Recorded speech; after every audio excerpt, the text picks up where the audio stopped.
আয়াত ৪৭ وَيَسْتَعْجِلُونَكَ بِالْعَذَابِ وَلَنْ يُخْلِفَ اللَّهُ وَعْدَهُ وَإِنَّ يَوْمًا عِندَ رَبِّكَ كَأَلْفِ سَنَةٍ مِّمَّا تَعُدُّونَ।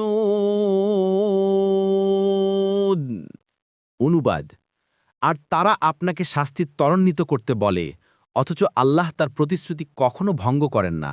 ২ আর নিশ্চয়ই আপনার রব এর কাছে একদিন তোমাদের গণনার 1000 বছরের সমান। তাফসির ১ আয়াতের পূর্ণ অর্থ কি?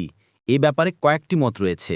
১ এসব মিথ্যা প্রতিপন্নকারীরা তাদের মূর্খতা, অবাধ্যতা ও অদূরদর্শিতার কারণে তাড়াতাড়ি আল্লাহর আযাব কামনা করছে, অথচ আল্লাহ কখনো ওয়াদা খেলাফ করেন না।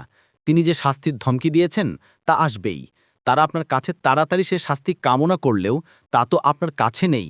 সুতরাং তাদের এই তাড়াহুড়া করা নিয়ে ব্যতিব্যস্ত হওয়ার কিছুই নেই, কেননা তাদের সামনে রয়েছে কেয়ামত দিবস, যেদিন তিনি পূর্বাপর সমস্ত সৃষ্টি জগৎকে একত্রিত করবেন। তখন তিনি তাদেরকে তাদের প্রতিফল দেবেন। তাদের উপর তো চিরস্থায়ী শাস্তি আপতিত হবে।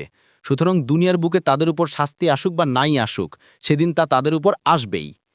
২ যদি আয়াতে উল্লিখিত আযাব দ্বারা দুনিয়ার আযাব উদ্দেশ্য হয়, তখন আগের অংশের সাথে পরের অংশের মিল হবে এভাবে যে, তোমাদের উপর আযাব দুনিয়াতেই আসবে, আর সেটা এসেছিল বদরের যুদ্ধে।